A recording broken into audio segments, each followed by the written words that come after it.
All right.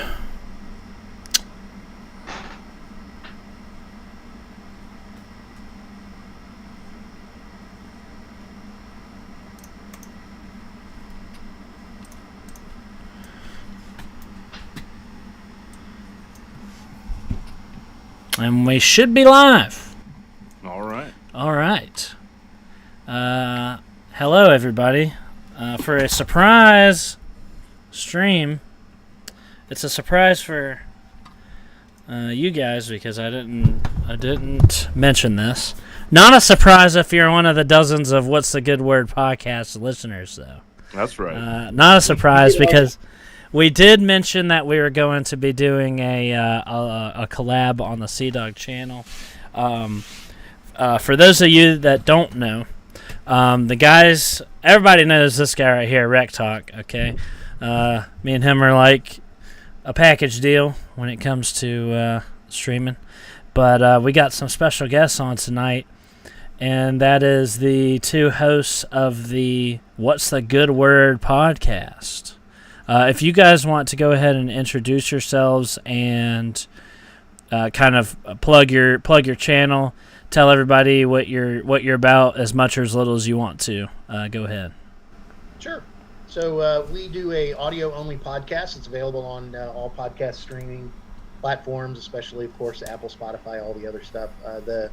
What we say at the very beginning, our tagline is, we are a podcast about Georgia Tech athletics by Georgia Tech alum and fans, for Georgia Tech alum and fans. My name is Steven. I am the alum. His name is Joshua. He is the fan. And we start and end the show the same way by asking that all-important question. Joshua, what is it? What's the good word? And it normally has the exact same answer depending on change. So. That would be to hell with Georgia. I know the answer. Go. I know the answer to that one. Piss on them. Piss on them. Always That's input. right. Amen. Amen. That's right. So sorry for those of you. Shout out to those of you that are in here trickling in. You guys are the notifications king because I wasn't able to get out a warning or anything. I know that Sea Dog is an erratic streamer, but this is going to be a great time, and I'm sure we'll get views after the fact too. So shout out to everybody watching. Thanks for tuning in, and go subscribe to their podcast. What? So you guys are on what platforms? Did you already say that? Apple, Spotify, anything that really kind of gets a podcast, our feed should be connected to it. So we are not super hard to find. You just got to make sure you don't subscribe to one of the many preacher podcasts that comes up when you say what's the good word. Jesus and all that stuff, which is a great message. That's okay. But maybe they need to hear that word too. Yeah. I found you guys on Spotify. So if you're on Spotify or whatever other podcast platform, look these guys up. Probably not used to seeing their faces, but there we are in all our glory. So very excited to have them on. And I went on too. If you're a Sea Dog viewer, I went on their podcast a couple weeks ago. It was a good time. It was right after the Wake Forest game, and we were getting to celebrate a huge win together there on the road, which we seem to be elite on the road against ACC teams in particular, ranked ACC teams, undefeated actually. Pretty crazy stat, but yeah, I guess. By the way, I just Actually, put a link to their. What's that? Sorry. I'm sorry. I had done this research briefly. I looked up, went back to like 1980, went back to Bill Curry. I was looking up ranked road games from Georgia Tech head coaches. The only other coach in their career that had a winning record on the road against ranked teams was Chan Gailey. Wow. Not only Which is hilarious because Chan Gailey was the king of the 500 coaches. He Yeah. never go over 500, but apparently he did it on the road. I sure hope Brent Key doesn't have a Chan Gailey. It seems like he is. It seems like he is, doesn't it? Yeah, he is getting that. It seems like we after the Wake Forest game, we're staring down the barrel of being over 500 for the first time in how long? Since Paul Johnson, and we completely have an epic collapse against Bowling Green. This season has been a roller coaster. It has been an absolute roller coaster. Literally, it can't get any more of a roller coaster than loss, win, loss, win, loss, win. It is Georgia Tech up until this point of the season. So I was thinking, we just got done with the bye week. I was thinking we could kind of do like a thoughts in general, kind of on how the season has gone. I know that Rec Talk has got a live show planned after this, right, where we were doing mid-season. Didn't you say? No, that's tomorrow. Oh, tomorrow? Tonight we're reading Touchdown Tim. Okay. But real quick, I just dropped a link to their podcast on Spotify. Yeah. So definitely go check that out. Again, we're with the What's the Good Word podcast guys. They do excellent work. If you're a Georgia Tech fan, you definitely want to go check them out. But let's get into it. Yeah, they got a great podcast, and I love collaborating with anybody that does Georgia Tech content. There's not enough of us, and I can never have enough friends and colleagues when it comes to Georgia Tech content. I listen to it all. I'm hungry. I'm starving for it, and I seek out all of it that I can find. So I'll support it anyway. These guys do a great job. So absolutely go subscribe to their podcast. And so what's your guys' thoughts so far this season? Like I said, loss win. It's been a bit of a roller coaster, and we seem to be pretty inconsistent. What are your thoughts? No, you first. Okay. Age before beauty. Well, unfortunately, I can't. I don't want to sound like I'm touting my own horn, but this is about what I expected at this point. Maybe not with the Miami win, obviously, but in terms of record and just kind of what the team has looked like, it's what I assumed would happen. I don't know if y'all are in the Discord with Bryce Kuhn, but when everybody was doing their preseason predictions and there were people saying 7-5, I could see 8-4. I was one of the few, I think, that came in and was like, I see 5-7 with 6-6 being my ideal scenario, because with as much as we were potentially gaining on offense from all the receivers and Buster Faulkner and the running backs and even Haynes King coming in, I don't think we expected Haynes King to be as good as he's been, but I was hoping he would at least be passable. With all of that, I assumed that the defense, losing Keon White, Charlie Thomas, A. Sealy, and Zamari Walton, they were going to take a major step back. And as of now, they have, although the Miami game notwithstanding, they played fantastic there. And that was the defense that we saw last year, where they created enough turnovers where the offense was able to eventually capitalize. So it's been an experience, and I think we've been in games. Like, I didn't expect us to be as close to Louisville as we were. I didn't expect us to be in the game against Ole Miss in the fourth quarter. I didn't expect that, but I did kind of expect the general trends that we're seeing from both sides of the football. So again, I'm not trying to tout my own horn, but No, you called it, man. I was hoping that I was one of those 8-4. I was like one of those 7-5, 8-4 guys. I was like, I'm bought in. I'm a homer. What can I say? I'm a homer. I like to get my expectations high so that I can have them crushed dramatically. It helps your alcohol intake later in the season. Yeah. My thoughts, and if it isn't obvious, one of the reasons why we do audio only is because I scare people away with my age and my wonderful good looks. I was one of these. I'm old enough to. I was watching. I first became a fan when Bill Curry was the coach, and I've lived through the Bill Lewis. I was in school between Lewis and O'Leary starting, and the thing I said at the beginning of the season was, if you go back and look at some of the best Tech coaches, they had horrible starts with their seasons, and with as much disarray as there was, and I know Brent got to coach the last 8 games last year, he's building his program now, and it's going to take some time. And so we always joke on our program, we try to never be the win that, the lose that, the win that, the lose that, try not to do the prediction. But I said, I want hope after the 4 years we've lived through, after he who won't be named anymore. I don't want to, I just wanted hope. I wanted to be hopeful. And if there's one thing this team has given us in a good quantity, other than the Bowling Green game, every game has given you some hope. Yeah. We hung in there with Louisville. We hung in there, we even had halfway decent showing for part of the Ole Miss game. Yeah. So there was enough hope where I'm like, okay, this is what I expected. And to be honest, we did kind of go, hey, 6 games at the beginning, 6 games at the end. And we said, if we're 3-3 with this schedule starting, you have to think that some good things happen. So it's kind of what we both thought were, and what I was thinking would be, okay, some good things have happened. Now, how do you finish in the second half, and do you do something over and above what everybody's expecting? Yeah, so you guys, good for you guys. You have realistic expectations for the program. You're not like us dummies. No. That's not what we're saying. Good for you guys. So I can read between the lines. So okay. there is, yeah, you're right. No, there is stuff to be hopeful about, particularly the offense. I was kind of, the offense is actually kind of where I thought it would be, like really good at times, but not particularly consistent. I kind of thought that it would be like that.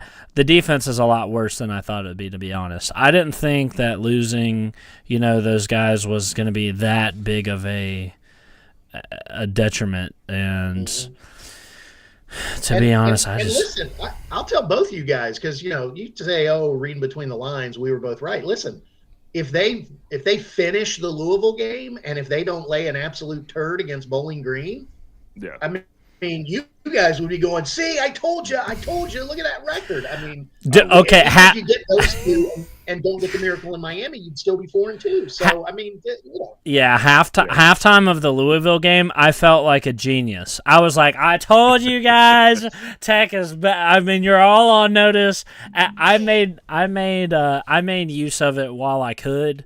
It was nice. It was nice while it lasted, because for a half there, we looked like the team that I thought we were going to be. We really did. Yeah. So. Well, I think I was kind of in between you, C-Dog, and the What's the Good Word guys. I think I predicted 7-5. The things that I didn't see coming were a few things. The degradation of the defense.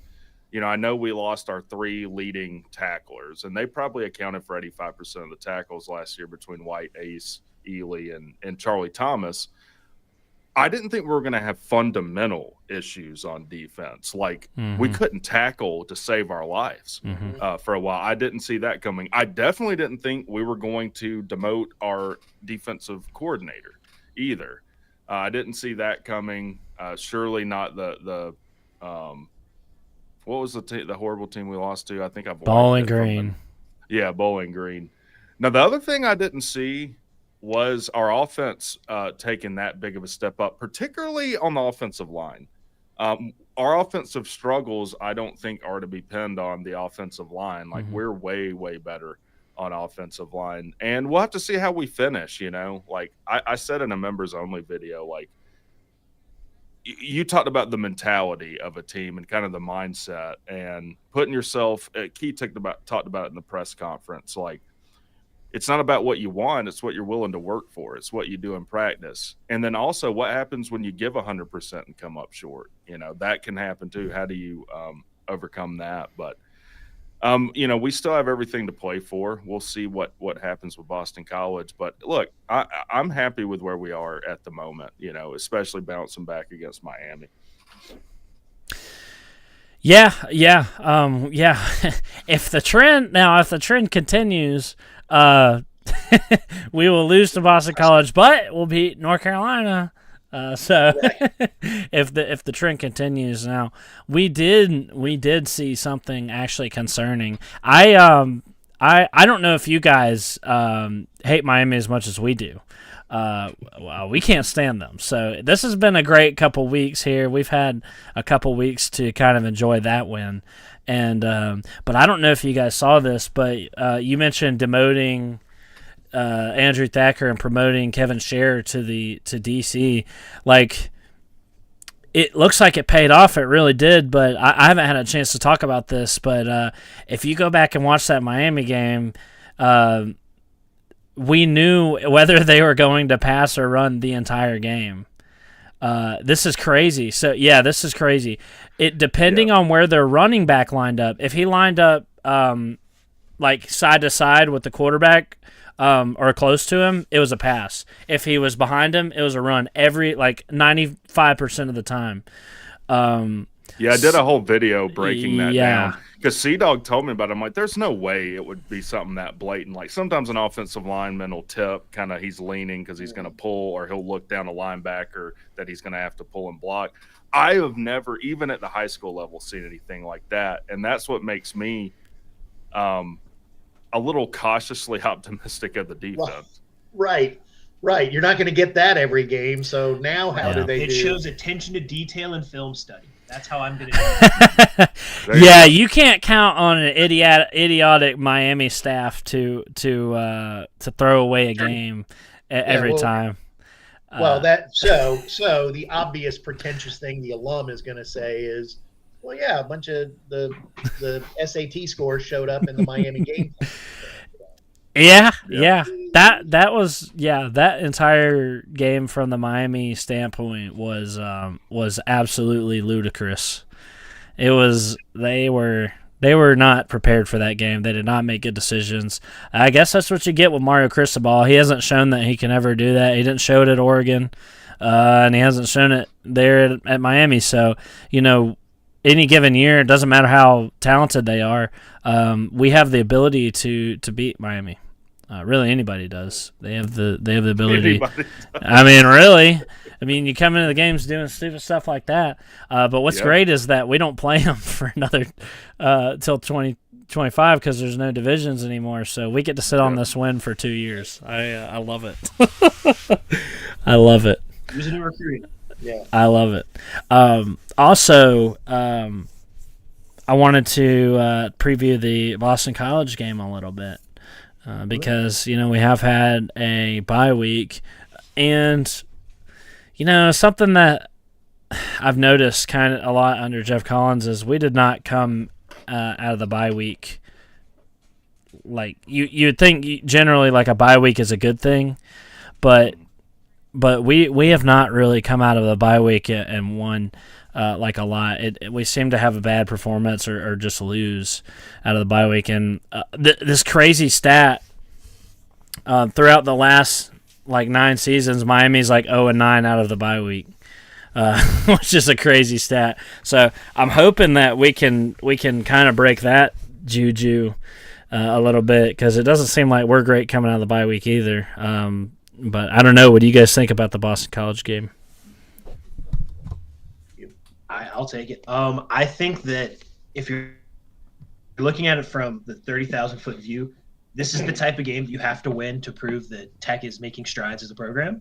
Because, like you said, coming out of the bye week, historically, we have not been good, apparently, in the last 9 years. Not to mention, you laid the turd against Bowling Green. Boston College is in the bottom half of the ACC, and I don't think anybody would question you on that. They're probably in the bottom 3 or 4.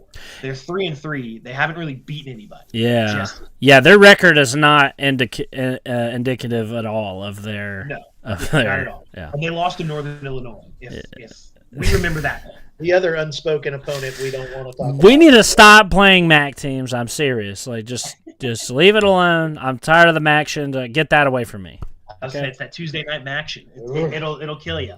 But they're very much a one-man offense. Their quarterback, Castellanos, I forget his first name. Castellanos.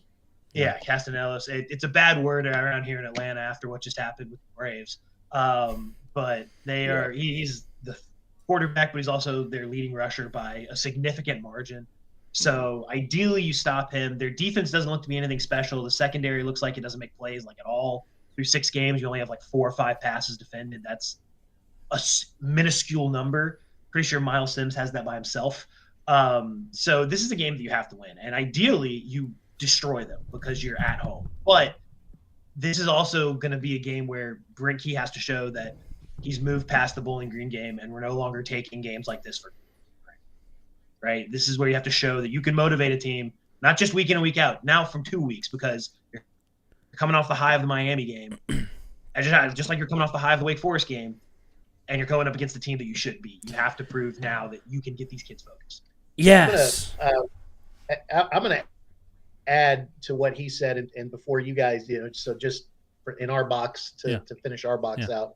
And I'm going to say something that I'm guessing and I'm hoping nobody else in this live stream was thinking on screen, which is what I want to see is this team has given themselves a chance, and they kind of had it at the other the MAC game that we won't talk about, but they've got a chance to put out a great showing in front of hopefully a growing crowd.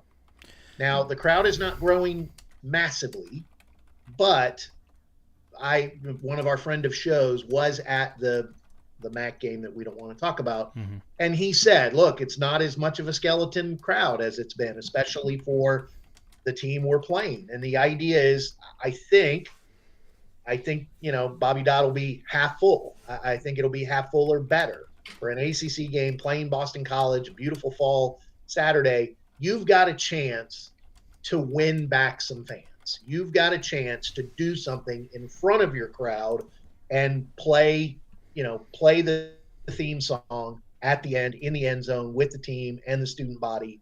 And that's what I want. It's a chance for a good look, which is something we have not had at home in a while very often. So that's my plea and my hope. Yeah, we have not played well at home at all, really. For whatever reason, Brent Key is magical on the road, and the guys, they play way harder on the road, and I can't help but think it's because, we don't have the best crowds, and, we don't really have a home field advantage at all, and I don't know. I don't know. It's bad, but like you said, hopefully we can get up for this game. Like, this is Super Bowl. This is our Super Bowl. Okay, no screwing around. We're not above anyone. I mean, I would hope that they had learned that after the Louisville thing, because we had them at halftime, and Jalen King said, he was like, "Yeah, honestly, we thought we had the game won at halftime," And so you would think that they would have learned from that, and then you would have think that they would have learned from the Wake Forest game, because we almost let them come back. Like that final score was not really indicative of how close it was. Like, they were about to tie it up and send it overtime, and that was bad. Letting Wake Forest come back. Even going into last year, we let Duke come back, managed to hold on and win into overtime with that game. So this has been a problem that we've had, is holding a lead and playing as the favorite.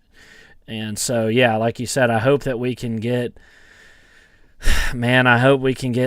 up for this. And clearly we're not better than anybody. I mean, you get blown out by a MAC team at home, that humbles you. No matter what. So, what are your thoughts, Rec Talk?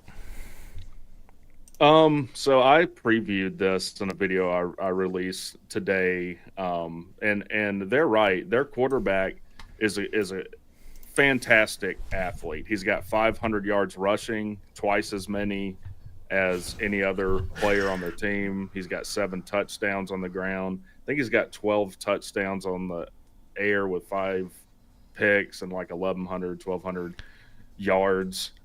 So for me, it starts with, if I'm the defensive coordinator, you cannot let him run all over you. You got to stop him on the ground. And go ahead.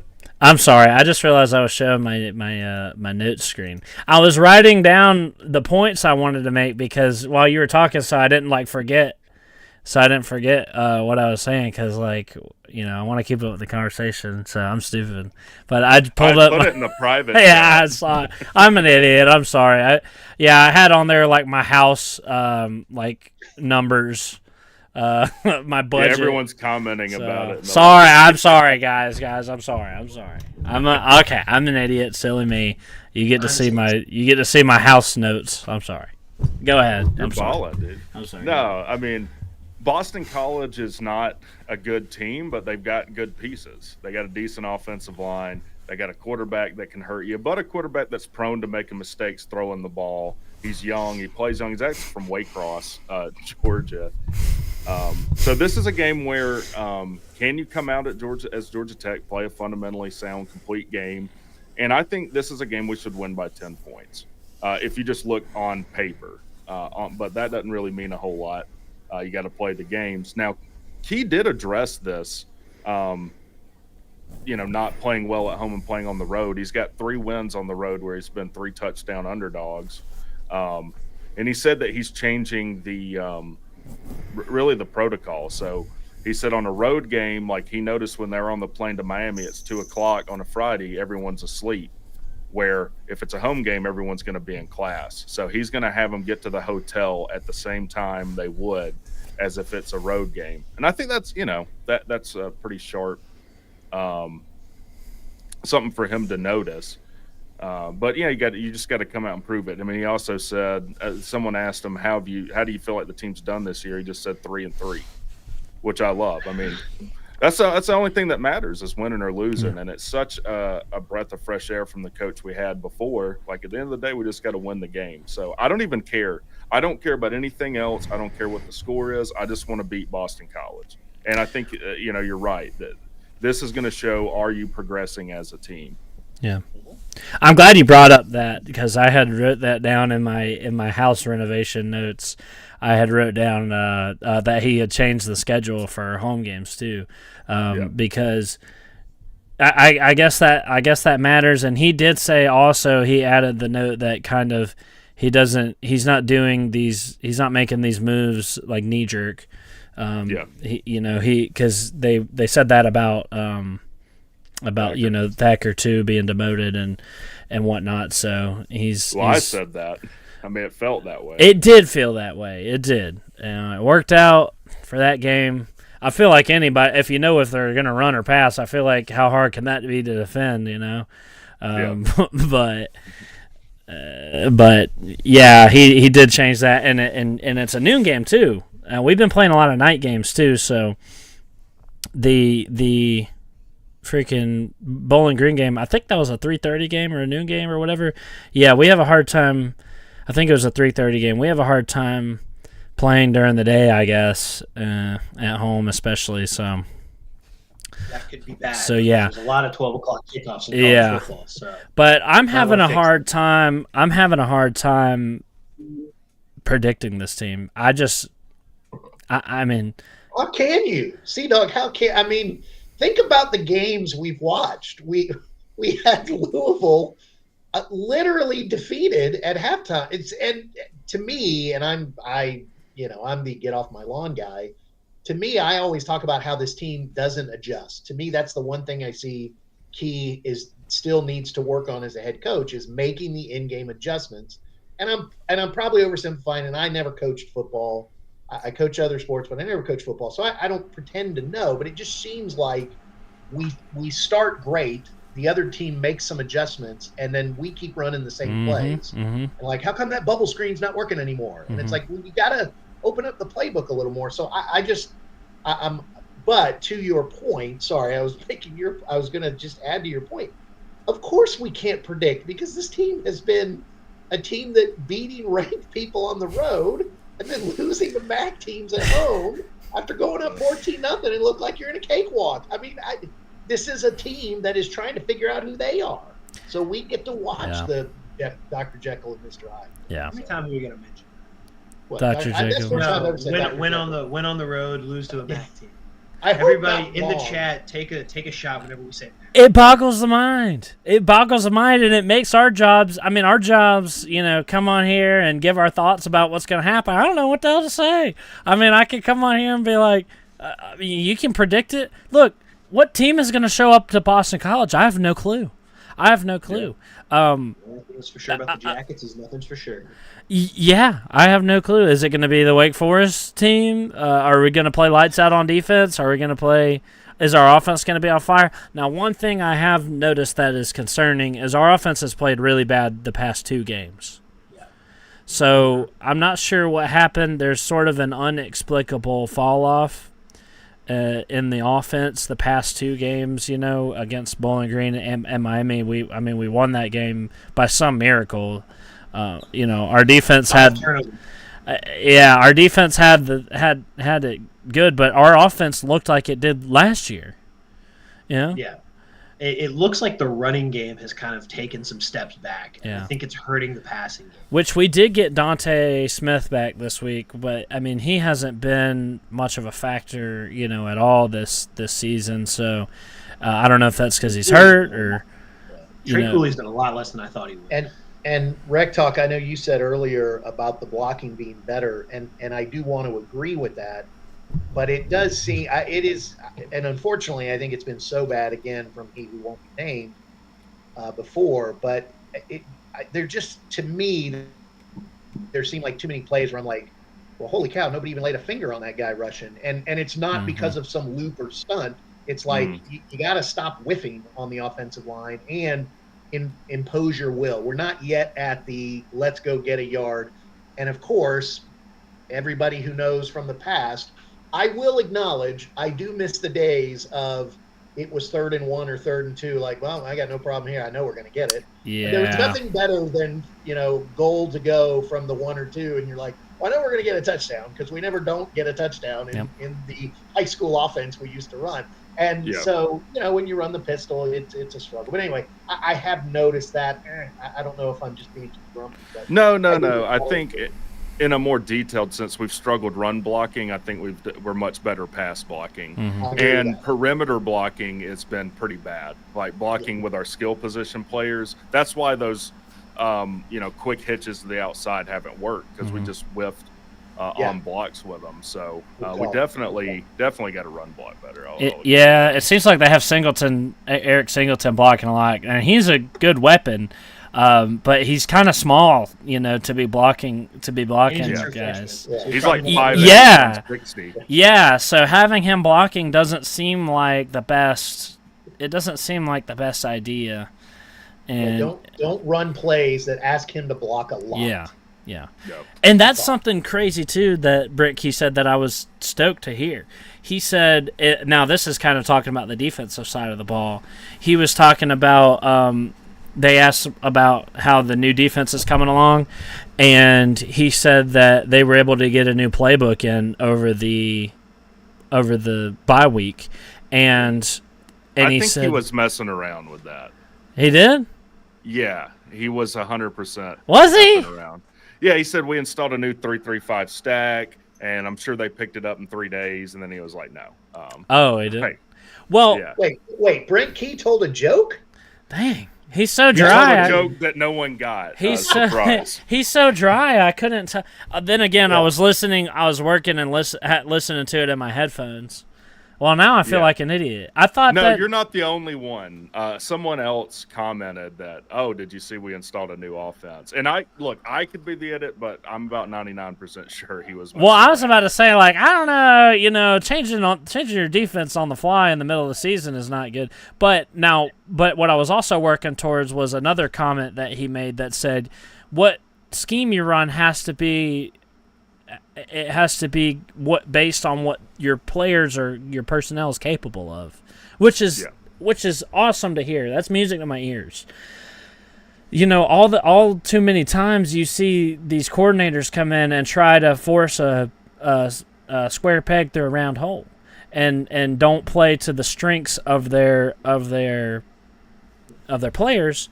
And that was something that I was so stoked on Chris Winkie last year, because he was able to, when we were down to our 3rd and 4th string quarterback, he would have, Zach Gibson. He wouldn't put him in situations where he had to run a lot, and then he would put Pumachan in the Wildcat, and then have a design quarterback run, and it was just nice to see. It worked. Yeah, and it worked. If you can play. Real quick.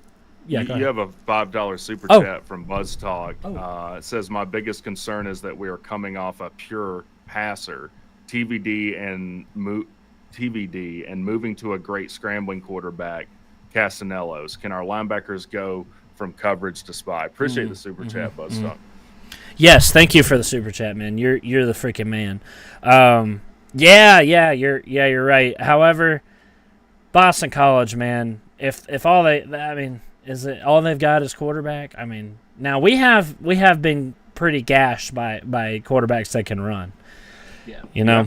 I feel a lot better about it if we had Charlie Thomas patrolling the middle. look at the quarterbacks that we've played against good defensively.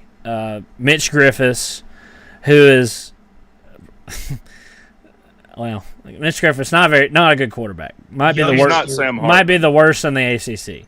And then TVD, who like you said, has no mobility.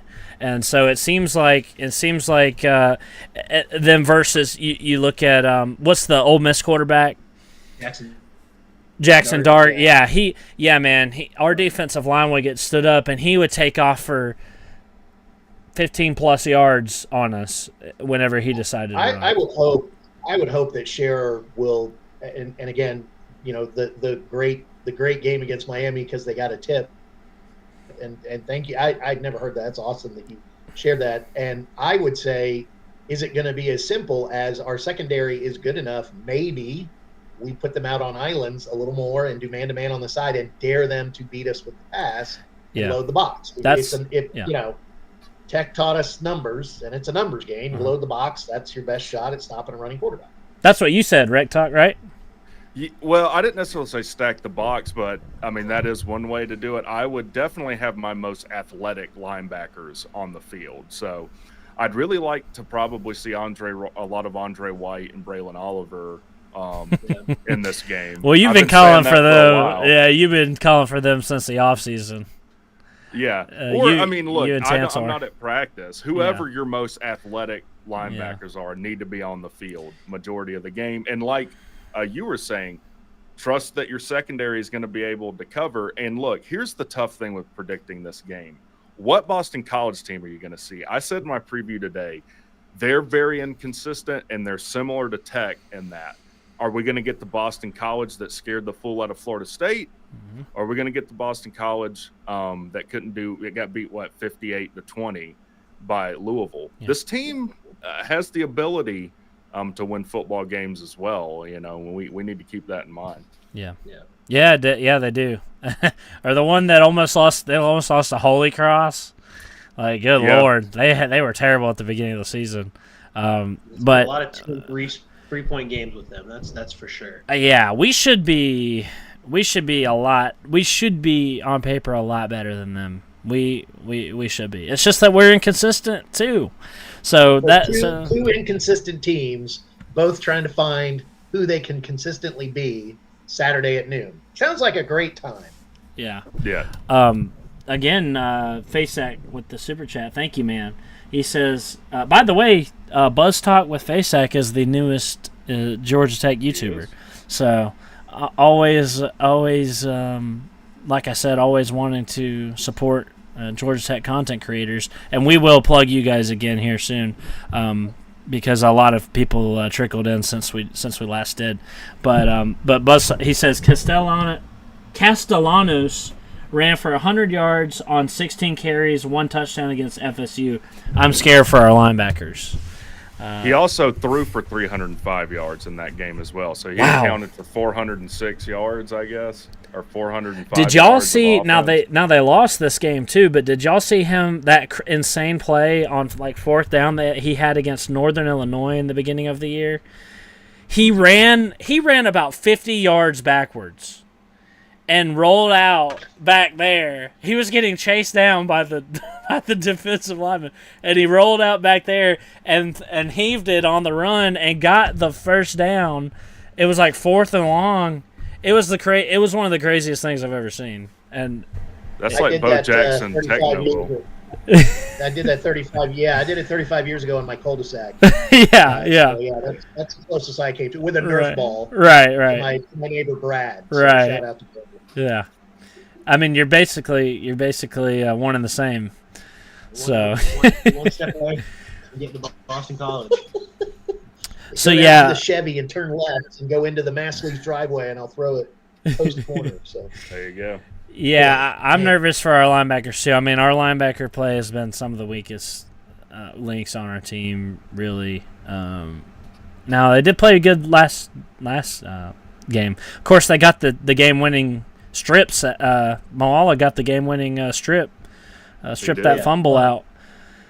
Would you guys agree? One of the things we've said on our show multiple times is it just feels like this team again, they've given us hope, but there's something about teams that learn how to finish games, learn how to finish off opponents, learn us how to finish strong, and that to me is the most inconsistent.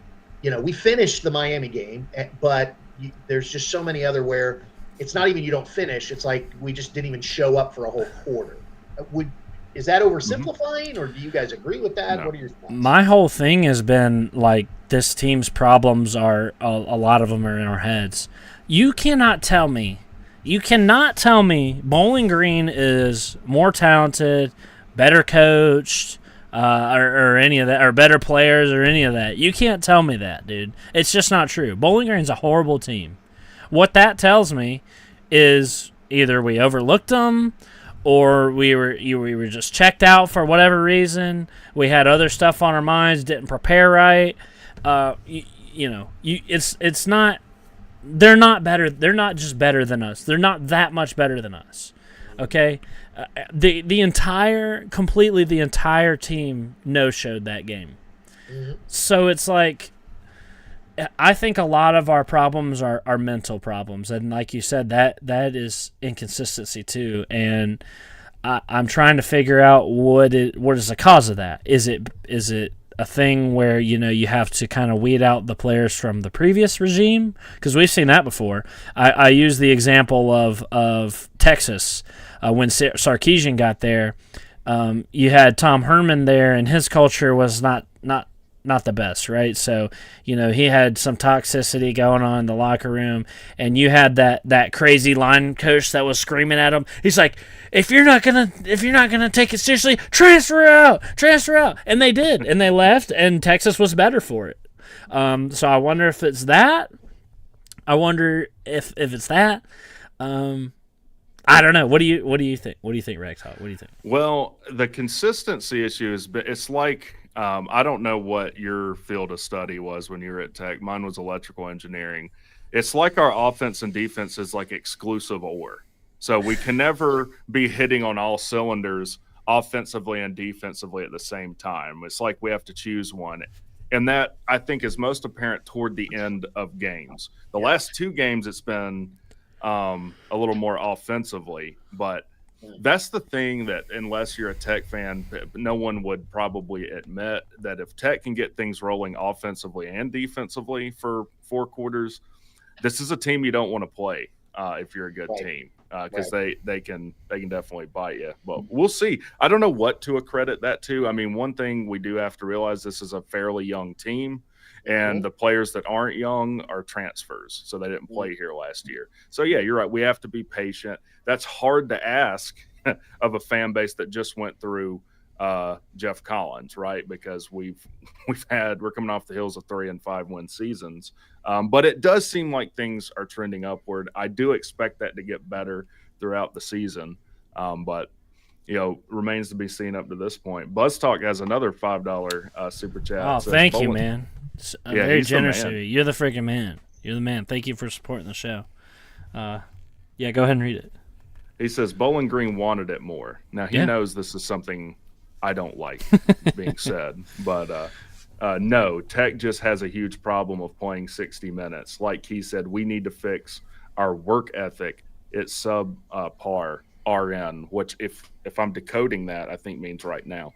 Yes, but there's a reason I hate people saying they just wanted it more. This is the kind of stuff that Skip Bayless will say. It doesn't, like, I want $1 million. Like, it depends on what I'm willing to work toward, right? I don't know what you guys think about that.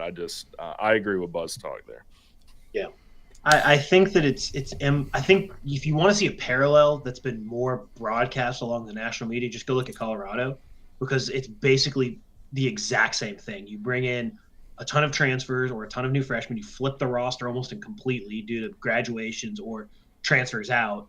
And the fact of the matter is, a bunch of kids that have to learn how to play together and also have to learn how to win, because the kids that are coming in from big time programs, they weren't exactly coming in from like the winners. And if they were, they were kind of bench guys, or like guys that didn't get to play a ton. So like guys like Dominic Blaylock, he's coming from Georgia. It's a great program, but he's not necessarily on the field a lot because he's been hurt. or a guy like Yeah. Andre White coming from the dumpster fire on top of the burning trash heap, on top of the island of diapers that is Yeah. Jimbo Fisher in Texas A&M. So Yep. and then the kids that are left over from the previous regime, obviously it was not a great, well-run regime, or else the guy would still be there. So it's just a process. And remember, these kids are like 19, 20, 21. They're still relatively immature. They're still prone to bouts of ego-driven, oh, we're those guys because we almost beat Louisville. And, I mean, you can take a bunch of positives from those first 4 games. And so I understand why they would go into Bowling Green thinking, well, we've played pretty good. We might have it. So I think it's a level of, you got to have growth of maturity. Kids haven't necessarily played together for a super long time. And it's Key's first time running a program. There's always going to be some growing pains. Very few people are perfect off the jump. And I'll jump on one thing in Rec Talk. I'm learning a little bit more about you tonight, and I like what I hear about. Yeah, they wanted it more. That's such a crappy, horrible thing to say. I mean, just there's no merit to it. It sounds like something a UGA grad would say. Anyway, I would argue the thing I've noticed is, here's Key, his first real head coaching job, his first full season as our coach. And I think the thing I've been most happy with is it's do your job, right? It's I think accountability is a word that's overused or not used at all, but the idea of do what you're supposed to do what you're trained to do what we tell you to do. And I think he's built, and it reminds me of O'Leary. And when O'Leary took over, nobody gave him the time of day, and it was like, who's this guy? And why, and meanwhile, he taught a bunch of kids over many seasons to do your dadgum job, show up and do your job and start with the basics. And I've seen flashes of it. I haven't seen consistency, but I do trust that his process will get us there. Yeah, I 100% agree with that. That's why, I often, maybe it's a tech thing, make analogies to chess. Like, you could be down a queen and a rook, and if I'm not, in the game, then you still checkmate me if I'm not paying attention. Same thing in football. If 10 guys on offense grade out 100 and one grades out to 25, it doesn't matter what the other 10 guys did. Everyone's got to be focused on their job. And that's where we talked to Joe Gilbert, who was on that 2009 ACC championship team. The mindset is, I'm just focused on my job, and that's it. Mm-hmm. I'm pulling, that's the guy I've got, and I'm trusting everyone else is going to do their job. And I think that's the mark of great teams, that they all trust each other in that way.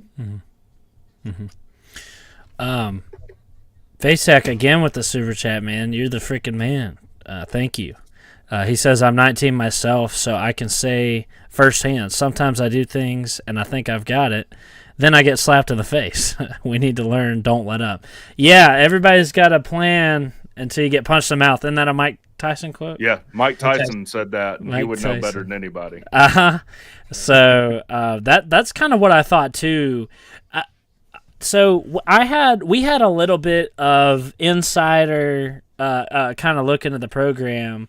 So Rec Talk had Zach Pyron on his channel in the preseason for an interview, and then we had and then my brother is friends with Ezra Odinjar. He's one of our freshmen. So we kind of talked to them. And Zach Pyron straight up came here and said on his interview that he did with Rec Talk, we want 8 wins. 8 wins is the number. That's what we want. That's our goal. That's what we think we can get. And then my brother, who's friends with Ezra, said that was the vibe in the locker room too. Everybody wanted 8 wins. 8 wins. 8 wins. 8 wins. Plus 8 wins at least is what Pyron said. And they came out and said that, and Pyron said that on a YouTuber's interview. So they put that out there, and I wonder, it's like, well, you come out and you slip up, and then it's like, does that mess with your head? Like, now you think that you're up here, all of a sudden you're getting beat by Bowling Green at home. It's like, I think that kind of contributes to. I think that kind of contributes to the mental aspect too. And here's where the job of Brent Key comes in. He has to, over the bye week, it's all done. Nothing you can do about it now. We got 6 games. So what are we going to do in these last 6 games and prepare them week by week? All that matters, and Rec Talk, you said this, I agree with it. All that matters is we get the win against Boston College. I hope there's style points. I hope they give a good show for the fans with a win, that the fans get excited. But I'm with you. A win. Okay, we started 1-0. Let's go on the second half. And now we go play North Carolina. We play Virginia. We play, what can we do against the rest of this schedule? And it's all going to be just one game at a time. Yeah. Give 110%. What other cliches can we throw out there, Joshua? Yeah. Well, they need to leave the ego business to me and Sea-Dog. We'll do the ego stuff. Y'all go win football games, all right? That's right. That's right. I'll come on here and get a big head and think that we're going 100-0. That's right. After a win too.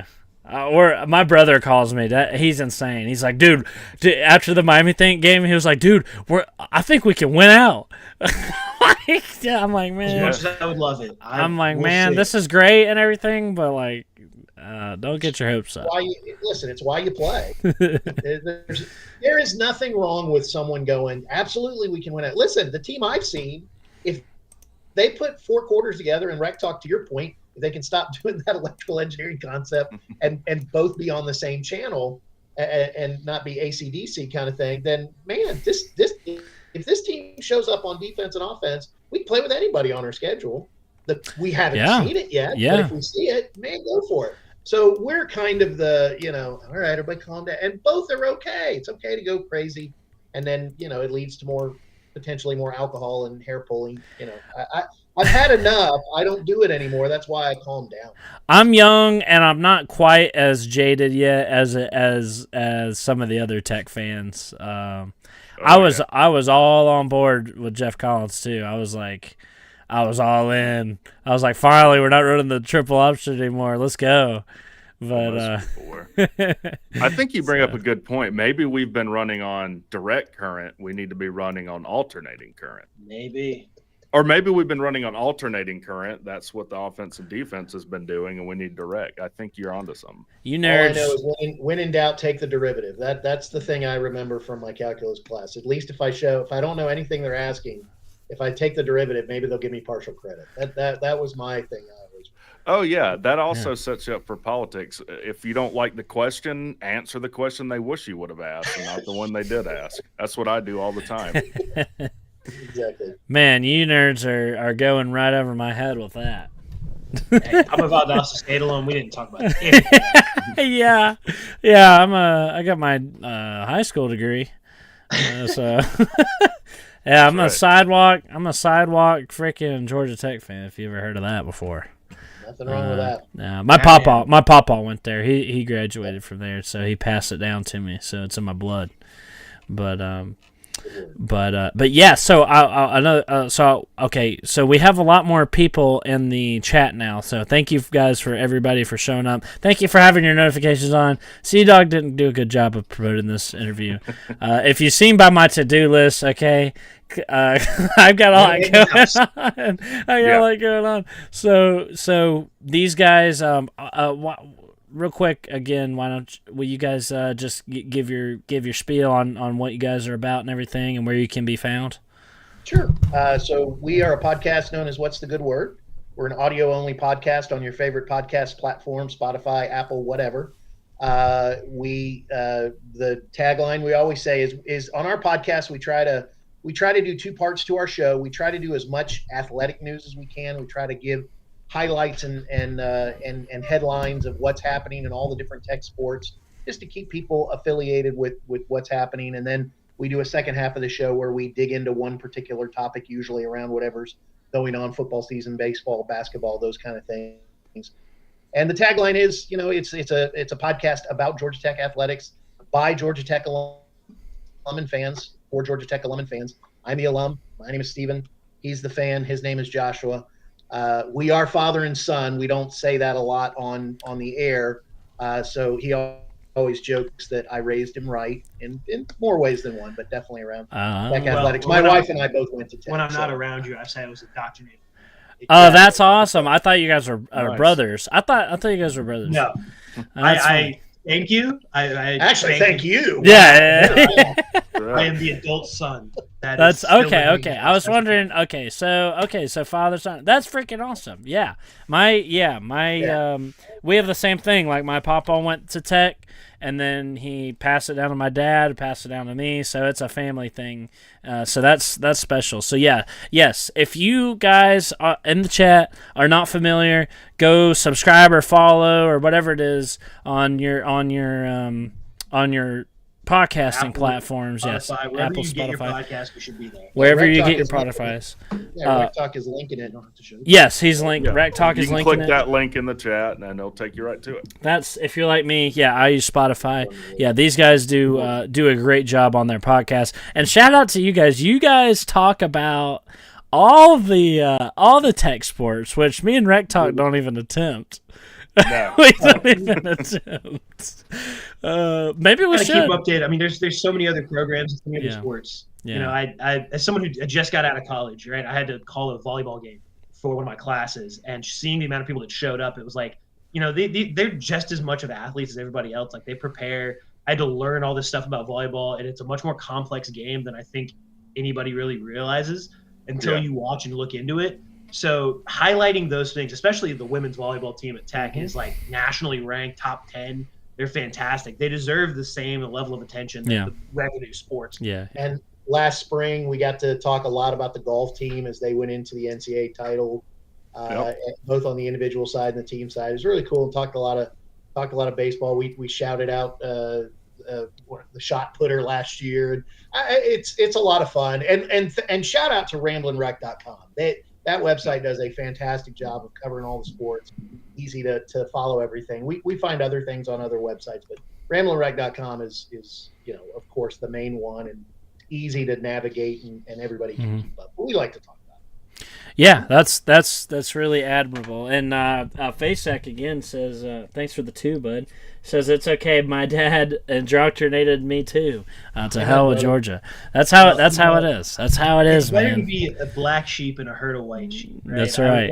When I tell people I'm a Tech fan, they're like, "Oh, okay." But when you hear you're a Yeah. UGA fan, everybody's kind of speeding past. No, it makes my day when I go out in public and somebody says, "Hey, go Jackets." I'm like, "What?" I'm like, because it's so much part of my wardrobe, like I won't even realize I'm wearing it. And then if somebody says, it really makes my day because it is few and far in between.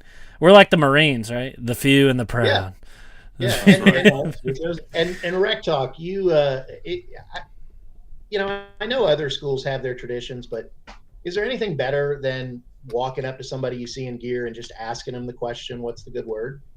No. And do you still because the other thing I always enjoy is when did you get out, right? I mean, I love that question. No other college asks it that. Yeah, that's because it's kind of torture. Like I do love Georgia Tech football and everything, but my time at Georgia Tech was pure hell.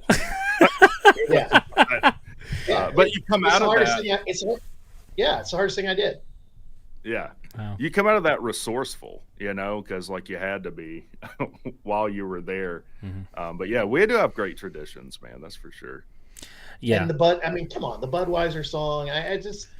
I've had so much joy explaining that to people where they go, "You guys do what?" And they're like, "Where did that come from?" Well, back in our bad times when we weren't good, everybody got drunk. So it was really just to acknowledge what was going on before beer was allowed to be sold in the stadium. For sure. And then you got like George P. Burdell that has every degree Tech has ever offered. He's got a 4.0 in all degrees. It's good stuff. I went there. I went there when they still had the newspaper, The Technique, and every clean old fashioned hate week whenever they put university and then the parentheses SIC. SIC, That's awesome. That's awesome. They still have the Technique though. They had it when I was there. I mean, my green screen's covering it. I have one of the covers too. Nice. Yes, that is yes, Tech does have some amazing traditions. We are up there with any other college football program, any other historical program. We have an absolutely amazing tradition. So You guys, this has been awesome. I absolutely appreciate you guys. Do you guys have anything else? Anything else before we call it? See you next time. Yeah. I would like to say, first of all, thank you for inviting us on. Rec Talk, I just dabbled just a bit looking at your stuff before getting here. I certainly am going to dive deep. You guys put out such good content more often than we do. And so it's great to have great resources. And we're glad you guys let us be in this little circle. And by the way, Face Zach, man, Buzz Talk with Face Zach. I've come in and I've got now multiple sources I need to dig into more to keep up with you guys. Yeah, he's a youngin, only 19, and started a YouTube channel. Excited about the jackets, so we need more. We need more like you guys, and of course, I will do anything I can to support any Yellow Jackets content creators I find. So yeah, anybody in the chat, you guys make sure to go follow What's the Good Word podcast, and we'll get those dozens of followers up to hundreds, maybe. Hundreds. I like it. There you go. And by the way, to Face Zach, one other thing to Face Zach, when he said I'm 19, and I can say firsthand, sometimes I do things and I think I've got it, and then I get slapped in the face. Dude, I'm over 50. That still happens. That's called living life, right? That's grinding it out. So that's why we say we got out of tech. So yeah, it happens a lot when you're right out of high school. It happens quite a bit. So. You do your own live stream and you put your home improvement stuff on the notes. Hey, yeah. My budget's out there. It's out there. So you guys. But at least you're spending money on intelligent things. Like I'm in my 30s, and like I'm on my way to owning every like N64 game ever made. Like, why would you need every one? I want it. Well, it's a good thing I didn't pull up my banana costume budget. This has been great. I love the panel. I love the Georgia Tech camaraderie. It is so awesome, this community that has been growing on YouTube and other social media. We got Twitter, growing community. We got podcasting guys, and we got the YouTube side. So yeah, we all come together. It's a freaking great time, and I love that you guys came on. Thank you so much for coming on, and keep up the good work. So yeah. So. And to hell with Georgia. That's damn right there. So, thank you everybody who was in the chat too. Shout out to you guys for having the notification bell rung, and popping in here to support the channel, and especially thank you, Faceac, for the super chats. You're the freaking man. 100%. Yeah. Before we get off, I'm about to slide into another live show. I'm about to read the latest article by Touchdown. Yes, I'm so excited. I'm gonna be on there too. Just so you guys know, we found this insane Miami fan that writes insane harebrained articles on his WordPress blog. So it's amazing. we read those for entertainment. So we're gonna be doing that right after this. So was this guy formerly the author of Creed Thoughts? www.creedthoughts / I don't think so, but to give you a taste, after they lost to us, he came out with an article that said they're still undefeated. Like literally, they didn't lose. So it is amazing. Evidently, he mentioned denies reality. So you're reading this article on your live stream? Yeah, and it'll probably take 45 minutes or so to get through. I know what I'm doing after this, so I'll be on there. It's highly entertaining. This guy's a riot. So we're gonna have a great time. I'm gonna be there too. That's awesome. I'm gonna be there too. So I'm gonna step off and get ready for that. It was great meeting you guys. Sea-Dog, thanks for having me on. Yeah, man. Go Jackets. Later. Go Jackets. And I think, do you guys want to ask the audience an important question before we end the stream there? I think there's only one way to end it, and it's a simple question we've asked a couple times. What's the good word? Awesome. Love to see it. You guys have a good one. Thank you very much. And